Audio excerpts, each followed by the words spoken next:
নমস্কাৰ প্ৰিয় বন্ধু বান্ধৱীসকল, আপোনালোকক স্বাগতম জনাইছোঁ আসাম জবছৰ আৰু এটি নতুন ভিডিঅ'ৰ মাজলৈ। বন্ধু বান্ধৱীসকল, এই ভিডিঅ'ৰ যোগেদি মই আপোনালোকক তিনিটা ভাল খবৰ দিবলৈ ওলাইছোঁ।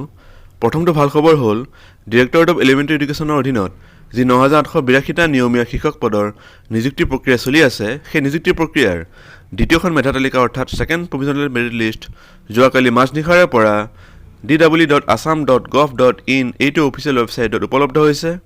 মই সেই মেৰিট লিষ্টসমূহৰ লগত জড়িত কেইটামান বিশেষ জৰুৰী খবৰ এই ভিডিঅ'ৰ যোগেদি আপোনালোকক দিব খুজিছোঁ, গতিকে আপোনালোকে ভিডিঅ'টো শেষলৈকে চাব। এইটো হ'ল ডিৰেক্টৰেট অফ এলিমেণ্টাৰী এডুকেশ্যনৰ অফিচিয়েল ৱেবছাইট। এই ৱেবছাইটটোৰ আপোনালোকে তললৈ যাব, তলত আপোনালোকে গৈ দেখিব ইয়াত দিয়া আছে ৰিক্ৰুইটমেণ্ট অফ ৰেগুলাৰ টিচাৰ। এই লিংকটোত আপোনালোকে ক্লিক কৰিব। ক্লিক কৰাৰ পাছত আপোনালোকে দেখিব যে ইয়াত দিয়া আছে second provisional merit list of regular teachers against advertisement date 11/9/2020। এই লিংকটোত আপোনালোকে ক্লিক কৰিব। তাৰপাছত আপোনালোকে ইয়াত দেখিব যে LP আৰু UPৰ বাবে সুকীয়াকৈ অসমৰ সকলোবোৰ জিলাৰ প্ৰভিজনেল মেৰিট লিষ্ট ইয়াত আপলোড কৰা হৈছে। আপোনালোকে আপোনালোকৰ দৰকাৰী জিলাখনৰ মেৰিট লিষ্টসমূহ ইয়াত ক্লিক কৰি পেলাই ডাউনলোড কৰি ল'ব পাৰিব। এতিয়া মই আপোনালোকক দেখুৱাব খুজিছোঁ এই ছেকেণ্ড প্ৰভিজনেল মেৰিট লিষ্টৰ সম্পৰ্কত যোৱাকালি প্ৰকাশ হোৱা আন এখন গুৰুত্বপূৰ্ণ অফিচিয়েল ন'টিছ। এইখন হ'ল ডিৰেক্টৰেট অফ এলিমেণ্টাৰী এডুকেশ্যনৰ তৰফৰ পৰা প্ৰকাশিত এখন অফিচিয়েল ন'টিছ। এই ন'টিছখন প্ৰকাশ হৈছে 28 ডিচেম্বৰ তাৰিখে। ইয়াত দিয়া হৈছে যে ছেকেণ্ড প্ৰভিজনেল মেৰিট লিষ্টসমূহ 28 ডিচেম্বৰ মাজনিশাৰ পৰা প্ৰকাশ কৰা হৈছে। আৰু ইয়াত 1 নম্বৰ পইণ্টটো দিয়া হৈছে যে যিসকল প্ৰাৰ্থীৰ এটাতকৈ বেছি ডিষ্ট্ৰিক্ট বা এটাতকৈ বেছি পোষ্টত নাম আহিছে, তেওঁলোকে দ্বিতীয় প্ৰভিজনেল মেৰিট লিষ্ট প্ৰকাশ হোৱাৰ 24 ঘণ্টাৰ ভিতৰতেই এখন জিলা নতুবা এটা পোষ্ট নিৰ্বাচন কৰিব লাগিব।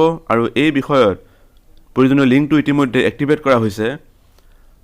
যিসকলে প্ৰথম মেধা তালিকাতে এটা পোষ্ট বা এখন জিলা নিৰ্বাচন কৰিছে, তেওঁলোকে আৰু ইয়াত নিৰ্বাচন কৰিব নালাগে।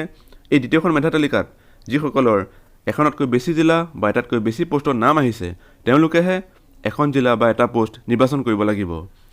2 নম্বৰ পইণ্টটো দিয়া হৈছে যে এই দ্বিতীয় প্ৰভিজনেল মেৰিট লিষ্টৰ সন্দৰ্ভত যদি কাৰোবাৰ কিবা বিশেষ অভিযোগ বা সমস্যা থাকে, তেওঁলোকে grievance.prov.one.2020@gmail.com এই ইমেইলটোত মেইল কৰিব পাৰিব। 3 নম্বৰ পইণ্টটোত দিয়া হৈছে যে প্ৰভিজনেল মেৰিট লিষ্টৰ নাম অহা মানেই কোনেও এপইণ্টমেণ্টৰ কাৰণে দাবী কৰিব নোৱাৰিব। 4 নম্বৰ পইণ্টটোত দিয়া হৈছে যে ফাইনেল চিলেক্ট লিষ্টত যিসকলৰ নাম আহিব, তেওঁলোককহে এপইণ্টমেণ্ট লেটাৰ প্ৰদান কৰা হ'ব। এতিয়া মই আপোনালোকক দিব খুজিছোঁ 3 নম্বৰ ভাল খবৰটো। 3 নম্বৰ ভাল খবৰটো হ'ল যিসকলৰ অলপৰ কাৰণে প্ৰথমখন মেধা তালিকাৰ নাম অহা নাছিল, তেওঁলোকৰ বহুতৰে কিন্তু দ্বিতীয়খন মেধা তালিকাৰ নাম আহিছে। এই সুযোগতে মই সেই সমূহ প্ৰাৰ্থীলৈ আসাম জবছ ইউটিউব চেনেলৰ ফালৰ পৰা অশেষ শুভেচ্ছা জনালোঁ।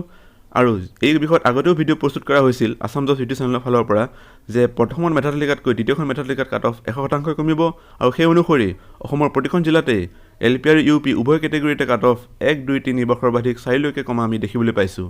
তথাপি যিসকলৰ নাম এই দ্বিতীয়খন মেধা তালিকাত অলপৰ কাৰণে এতিয়াও অহা নাই, বাদ পৰি গৈছে, তেওঁলোকে বিশেষ চিন্তিত হোৱাৰ প্ৰয়োজন নাই। তৃতীয়খন মেধা তালিকালৈ তেওঁলোকে অপেক্ষা কৰক। তৃতীয়খন মেধা তালিকাত এই কাট অফ আৰু কমিব, অৰ্থাৎ যিমানেই প্ৰভিজনেল মেৰিট লিষ্ট প্ৰস্তুত হ'ব, সিমানেই কাট অফ অলপ কমি গৈ থাকিব।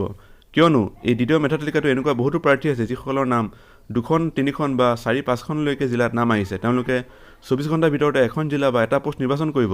ফলত কাট অফ তৃতীয়খন মেধা তালিকাত আৰু কমিব। গতিকে ফাইনেল মেৰিট লিষ্টলৈকে অপেক্ষা কৰক, কাট অফ নিশ্চয় কমি থাকিব। মই পৰৱৰ্তী ভিডিঅ'ত কিমান কাট অফ কমিব পাৰে এই বিষয়ে মই আলোচনা কৰিম। আপোনালোকে বিশেষ চিন্তিত হোৱাৰ বা হতাশ হোৱাৰ প্ৰয়োজন নাই। গতিকে এই সুখবৰটো দি পেলাই মই এই ভিডিঅ'টো সামৰি মাৰিব ওলাইছোঁ। আপোনালোকে এনেধৰণৰ গুৰুত্বপূৰ্ণ অফিচিয়েল খবৰ পাই থাকিবলৈ ইউটিউবত চাই থাকিব আসাম জবছ ইউটিউব চেনেল। আৰু যিসকলে এই ভিডিঅ'ৰ যোগেদি এই চেনেলটোলৈ প্ৰথমবাৰৰ কাৰণে আহিছে, অনুগ্ৰহ কৰি চেনেলটো ছাবস্ক্ৰাইব কৰি কাষত থকা বেল আইকনটো প্ৰেছ কৰি অল নটিফিকেশ্যন ছিলেক্ট কৰি ৰাখিব। শেষলৈকে ভিডিঅ'টো চোৱাৰ বাবে ধন্যবাদ। জয় আই অসম।